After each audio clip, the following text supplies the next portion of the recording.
Assalamualaikum warahmatullahi wabarakatuh.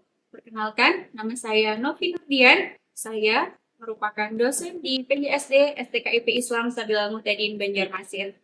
Saya bergabung di STKIP Islam Sabila Muhtadin Banjarmasin sejak 2018. Pada kesempatan kali ini, saya akan menyampaikan PDD UKTPT pengajaran pada mata kuliah manajemen kelas. Mata kuliah ini memiliki bobot 3 SKS dan merupakan mata kuliah wajib bagi mahasiswa PGSD di semester 2. Mata kuliah ini membahas tentang pengelolaan kelas dengan tujuan kognitif, mahasiswa dapat memahami konsep pengelolaan kelas secara komprehensif. Tujuan psikomotorik, mahasiswa dapat menjelaskan serta mengaplikasikan upaya mereka mengelola kelas pada kegiatan pembelajaran. Pada materi kuliah kali ini membahas terkait tentang konsep dasar pengelolaan kelas, pendekatan dalam pengelolaan kelas, strategi pengelolaan lingkungan belajar, keterampilan dasar mengajar, pembinaan disiplin dan perilaku, pembelajaran kelas rangkap, serta hambatan-hambatan dalam manajemen kelas. Pada akhir pencapaian, mahasiswa diharapkan mampu memahami teori manajemen kelas secara keseluruhan, serta menghasilkan artikel tentang manajemen kelas dari hasil observasi yang mereka lakukan. Terdapat 3 CPL pada mata kuliah ini, yakni CPL 3, 4, dan CPL 6. Adapun CPMK pada mata kuliah ini ialah mahasiswa mampu menganalisis konsep, prinsip, dan teori manajemen kelas di sekolah dasar secara logis dan kritis untuk mendukung proses pembelajaran yang efektif. Kedua, mahasiswa mampu merancang strategi dan prosedur manajemen kelas berbasis literasi, informasi, serta teknologi sederhana yang mendukung semangat pendidikan. 3. Mahasiswa mampu menerapkan strategi manajemen kelas melalui perencanaan, pelaksanaan, dan evaluasi pembelajaran yang adaptif, inovatif, dan sistematis sesuai perkembangan peserta didik sekolah dasar. 4. Mahasiswa mampu mengevaluasi sebagai pendekatan dan teknik pengelolaan kelas untuk menciptakan suasana belajar yang kondusif, kreatif, dan responsif terhadap perubahan. Metode pembelajaran yang saya gunakan pada mata kuliah ini yakni problem-based learning, student team achievement, team-based project, small group discussion yang dilakukan secara tatap muka. Perkuliahan ini dilakukan sebanyak 16 kali, di mana pertemuan ke-8 adalah ujian tengah semester atau UTS, dan pertemuan ke-16 ujian akhir semester atau UAS.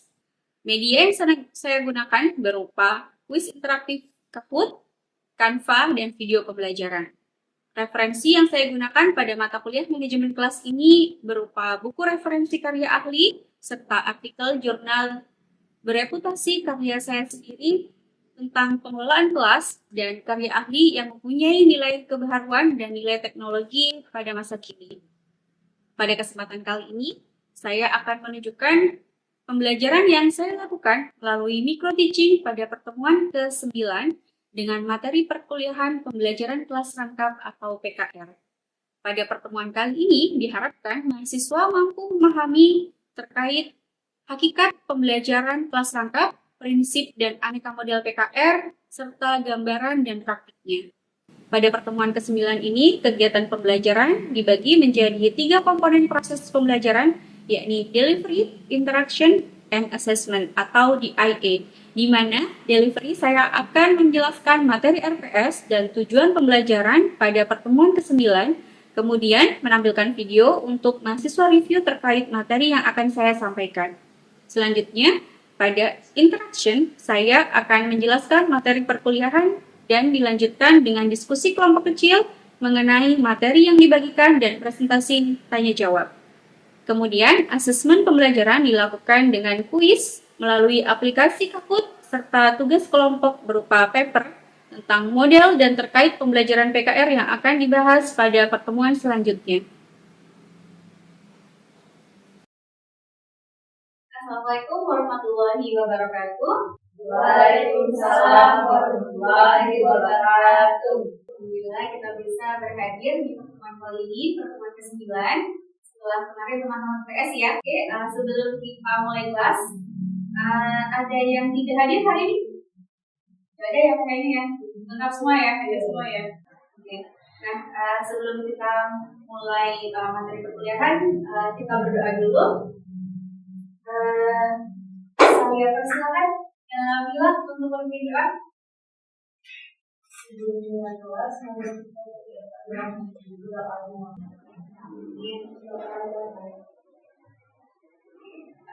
teman-teman, saat ini kita berada di pertemuan ke-9 di materi mata kuliah manajemen kelas, di mana pembelajaran kelas rangkap. Apa sih pembelajaran kelas rangkap itu?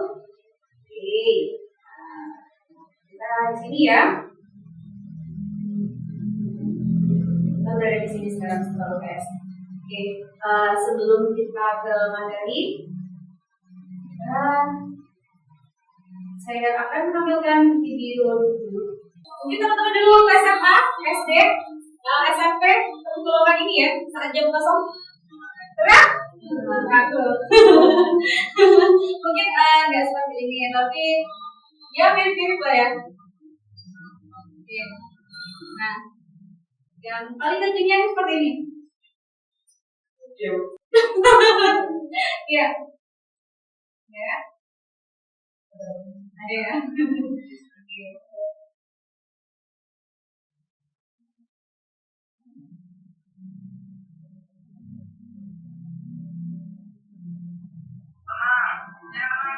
Oke, ada yang seperti ini.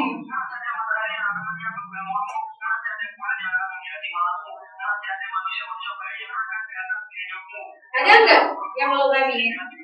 Ada juga tapi ya. Ada. Kalau sih kayaknya nggak pernah ada. Nggak tahu Dinas ada di kelas yang mau dulu. Iya. Nah, jadi ada yang hal-hal yang seperti itu adalah biasa kita temukan di kelas yang tidak ada gurunya. Ada yang mau berpendapat kira-kira apa sih mana yang baik dan mana yang kurang baik? Oke, Kamara.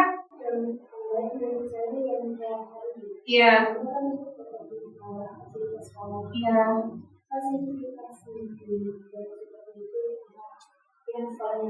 Oke, benar. Iya. Nah, itu. Memang mungkin dari segi siswanya itu adalah hiburan, gitu ya. Tapi dari segi yang lain dan lain-lainnya itu adalah hal-hal yang kurang positif atau negatif yang tidak patut untuk kita tiru gitu ya. Dan harus kita atasi sebagai guru. Teman-teman kan calon guru nih ya, sudah mau jadi guru SD sekarang masih semester 2 sih, tapi kan kita harus meminimalisir ya keadaan-keadaan seperti itu. Apa sih yang harus kita lakukan ketika ada kelas yang kosong? Nah, inilah gunanya PKR atau pembelajaran kelas rangkap. Jadi mungkin teman-teman nanti suatu saat akan menemukan atau mungkin dulu berpengalaman ketika gurunya kekurangan guru dalam suatu sekolah, misalnya, atau mungkin gurunya sedang tidak masuk mengajar. Nah, tugas kita sebagai teman sejawat adalah menghandle kelasnya. Bagaimana caranya? Yaitu gurunya namanya RPP. Teman-teman yang tahu RPP? Kalau tahu ya RPP, apa nilai RPP itu? Iya, rancangan pembelajaran. Bagus. Nah, rancangan pembelajaran yang dibuat oleh guru harus bisa dibaca oleh temannya. Jadi kita nggak bisa asal nulis aja RPP. Yang penting saya ngerti, yang penting saya paham tentang kegiatan pembelajaran itu. Nggak bisa. Itu harus dimengerti juga oleh orang lain atau teman sejawat. Nah, ini kita kembali lagi ke pembelajaran kelas rangkap. Oke. Nah, prinsip pembelajaran kelas rangkap ini memiliki prinsip umum bersifat psikologis dan didaktik metodik. Kedua aspek ini saling melengkapi, jadi tidak bisa terpisahkan dalam pembelajaran yang bermakna. Nah, prinsip psikologis pedagogis berkaitan dengan perubahan perilaku siswa selama proses pembelajaran, mencakup aspek kognitif, afektif, dan psikomotorik. Oke. Nah, prinsip umum psikologis pedagogis, perbedaan individual anak, motivasi belajar sebagai proses akademis, belajar dari teman seusia, dan pencapaian dampak instruksional dan pendidik. Nah, perbedaan individu yang seperti tadi ya, ada siswa yang dia dalam satu kelompoknya dia mau serius belajar, jadi ada nanti ada di yang nomor 4 itu, belajar dari teman seusianya. Jadi ada temannya yang bisa mengendalikan kelasnya, atau mungkin ada guru yang dari jarak jauh yang bisa mengendalikan kelasnya dalam menugaskan teman satu teman atau beberapa teman di kelasnya untuk memberikan peer group gitu, untuk mengelola teman-temannya, misalnya belajar bersama, membawai atau mengajak teman-temannya untuk belajar bersama gitu ya, bukan ke bermain bersama gitu ya di dalam kelas. Nah, implementasi prinsip didaktik metode, ada penganeka-ragaman pembelajaran, pemanfaatan berbagai media dan sumber belajar, penerapan aneka pendekatan, metode, teknik pembelajaran, serta penekanan pada pencapaian dampak instruksional pembimbing. Implementasinya yang pada hakikatnya, praktiknya, banyak sekolah yang masih belum bisa mengontrol kelas kosong. Jadinya bagaimana sih caranya untuk mengontrol 2 atau 3 kelas lebih? 2 sampai 3 kelas, tidak boleh lebih. Dan diajar oleh satu guru. Jadi ada teknik-tekniknya tersendiri. Nah, ini prinsip khusus pembelajaran kelas rangkap, keserempakan kegiatan belajar mengajar. Jamnya sama. Bagaimana caranya kita membagi diri kita yang satu ini ke 2 kelas atau lebih, begitu ya. Kemudian kadar tinggi waktu keaktifan akademik. Jadi keaktifannya itu boleh berbeda dari kelas 1 dengan yang lainnya. Kemudian kontak psikologis guru dengan murid. Nah, tetap harus ada kontak psikologis guru dengan murid. Bagaimana caranya satu guru harus berkontak langsung dengan muridnya dengan 2 atau 3 kelas. Kemudian ada pemanfaatan sumber belajar yang efisien. Nah, kita manfaatkan sumber belajar, entah itu buku atau media lain, atau mungkin ada video dan lain sebagainya, gitu ya. Nah, ciri-ciri pembelajaran kelas rangkap, gurunya itu 1, kemudian 2 kelas atau lebih, tapi maksimal 3 kelas, tidak boleh lebih. Kemudian membimbing beragam pembelajaran. Bisa nggak sih kita di kelas 1 waktunya bahasa Indonesia nih, nggak bisa matematika karena anaknya dari rumah sudah bawa bukunya bahasa Indonesia. Sedangkan di kelas 2 mereka matematika. Kemudian di kelas 3 dia IPS. Nah, itu bisa diatasi dengan PKR atau pembelajaran kelas rangkap. Kemudian ruangannya fleksibel, boleh digabung, boleh dipisah. Misalnya digabung ini dibagi menjadi 2 kelompok kelas, gitu, itu boleh diperbolehkan gitu ya. Kemudian waktunya bersamaan, sekali lagi waktunya bersamaan di jam yang sama. Ya memang karena perlunya itu jam sekolahnya anaknya jam 6, jam Banjarmasin jam berapa? Sekolah Banjarmasin masuknya 7.30 ya. Anak SD 7.30 kan ya, 7.30 sampai 11 atau 12 siang ya. Nanti tidak ada kelas pagi atau kelas siang. Kan ya. Jadinya gurunya cuma 1 gitu ya. Nah, ada pola dasar pembelajaran kelas rangkap. Ada model PKR itu yang di atas tuh 2, 1, 1. Jadi itu ada 2 kelas, kemudian 1 mata pelajaran dan 1 ruangan.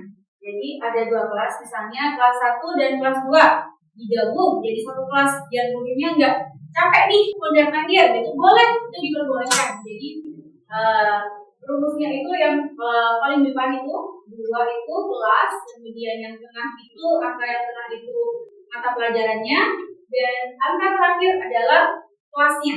Kemudian model PKR 221, 2 tingkatan kelas maksudnya. Kemudian 2 mata pelajaran dalam 1 ruangan. Nah, kalau yang 1 tadi misalnya mata pelajarannya kebetulan sama nih, sama-sama bahasa Indonesia, tapi kelasnya 4 sama kelas 5 ya. Kemudian yang di nomor 2 model PKR-nya 2 kelas yang berbeda ya. Kemudian 2 mata pelajaran, jadi mata pelajarannya 2 berbeda nih. Misalnya IPA dan IPS gitu ya. Dalam 1 ruangan, Kemudian model ketiga 3 kelas, 1 mata pelajaran dan 1 ruangan. 4, 3 kelas, 2 mata pelajaran yang berbeda, dan dalam satu ruangan. Kemudian di yang keenam model PKR 333, 3 kelas, 3 mata pelajaran yang berbeda, dan 3 ruangan yang berbeda pula. Nah, ini nih yang agak-agak kos-kosan mungkin ya gurunya, harus modal mandir bagaimana caranya membagi waktu, membagi dirinya ke 3 kelas yang berbeda.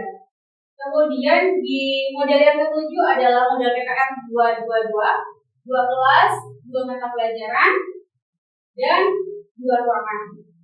Nah, ini mungkin agak mudah ya, kita bisa switch gitu ya antara kelas satu ke kelas yang lainnya.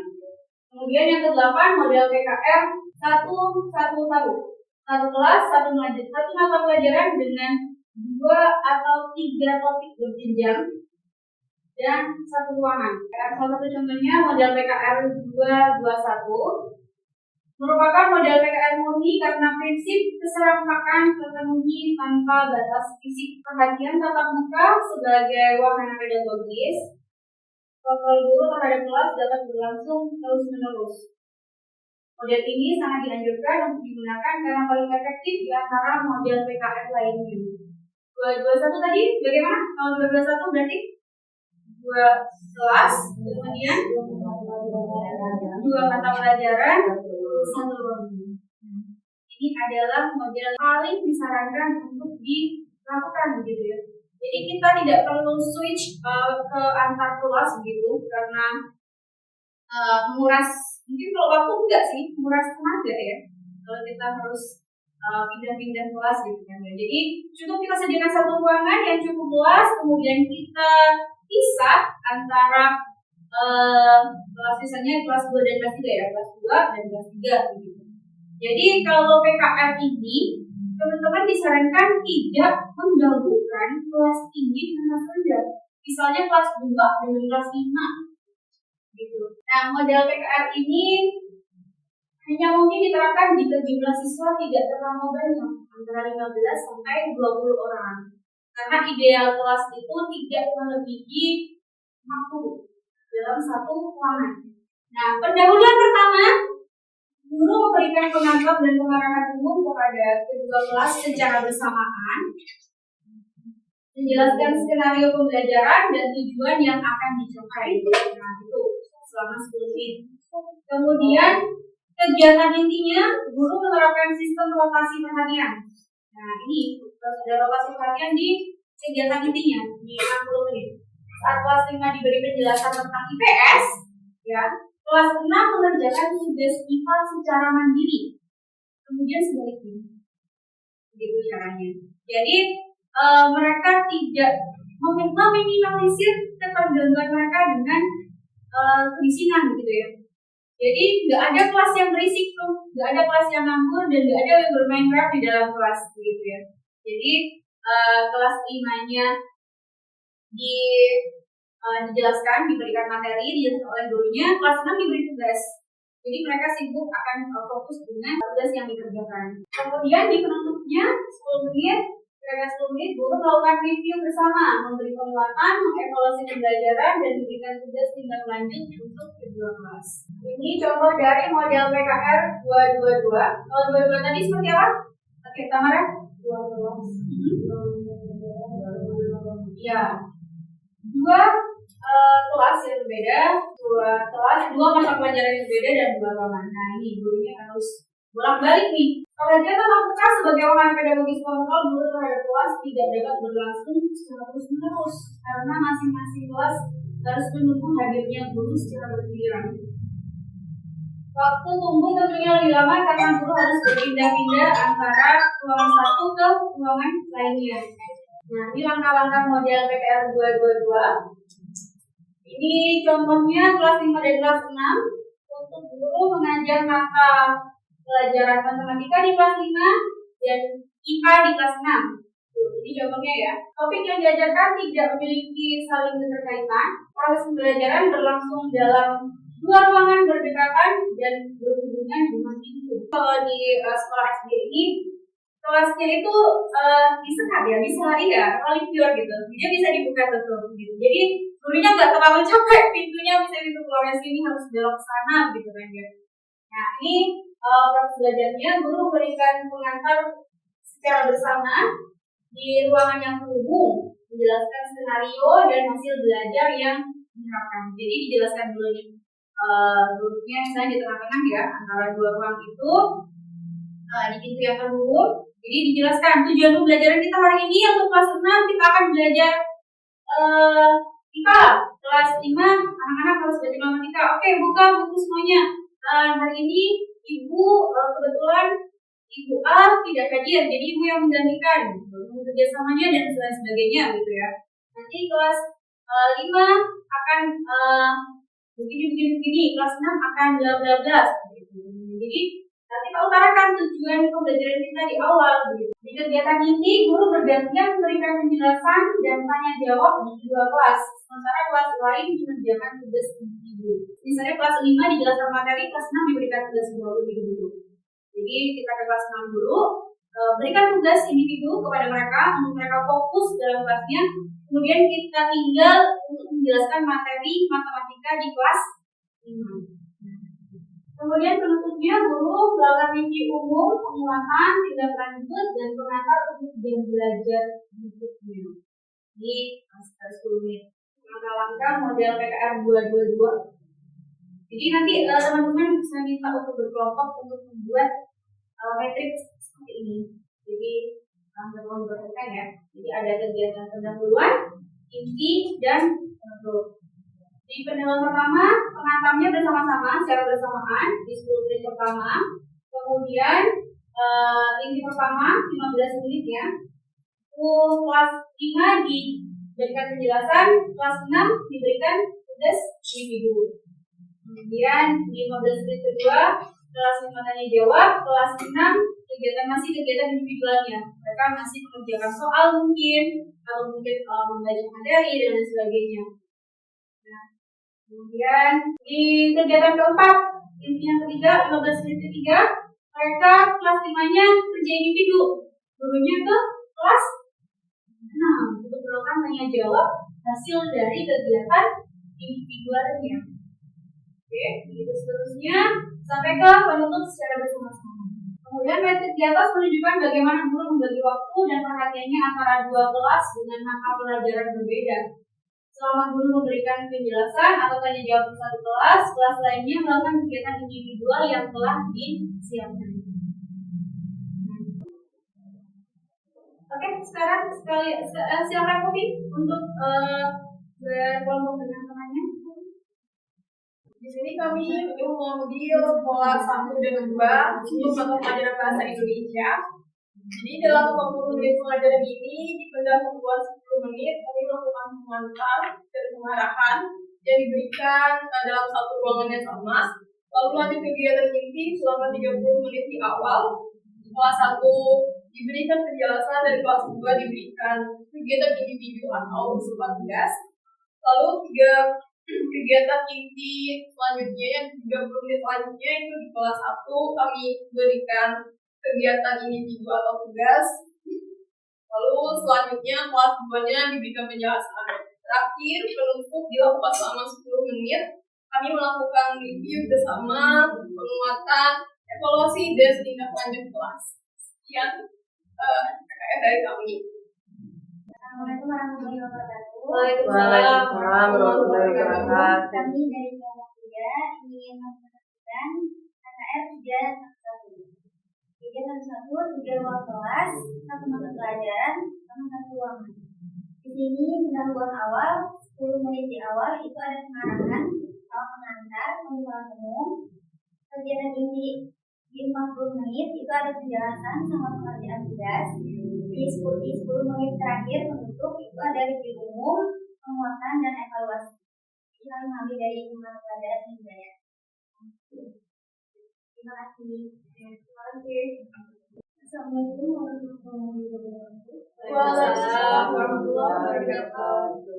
Perkenalkan kami dari kelompok 2 dan kami akan menjelaskan kegiatan atau materi menggunakan materi PKR 221 atau 2 kelas, 2 mata pelajaran dengan 1 ruangan. Dalam kegiatan ini kami membuka atau mendahului 10 menit pertama, menggunakan pengantar dan pengalaman diberikan secara bersamaan dalam dua ruangan yang berhubungan dengan penjelasan skenario dan hasil belajar yang menyenangkan dan efektif buat eksekutif. Kedua, kegiatan ini kami laksanakan selama 15 menit. Kami akan menjelaskan dengan pertama di kelas 2 dan kami di kelas 3. Di kelas 3 kami akan melakukan kegiatan individual, dan untuk kegiatan individual harus pertama kami akan tanya jawab di kelas 2 dan kelas 3 akan kami lakukan kegiatan individual. Sedangkan untuk kegiatan ini 15 menit pertama kami melakukan kerja individual, sedangkan untuk kelas 3 kami akan jawab, dan di kegiatan inti 4 15 menit pertama kami melakukan kerja individual di kelas 2 dan di kelas 3 kami melakukan tanya jawab atau testing. Terus kami melakukan pelajaran Indonesia dan untuk penutup sekitar 10 menit kami melakukan video umum, penguatan serta rangkuman tindak lanjut tugas, dan melakukan jam pelajaran berikutnya. Sekian, terima kasih. Saya mendengarkan materi yang saya lakukan. Waalaikumsalam warahmatullahi wabarakatuh.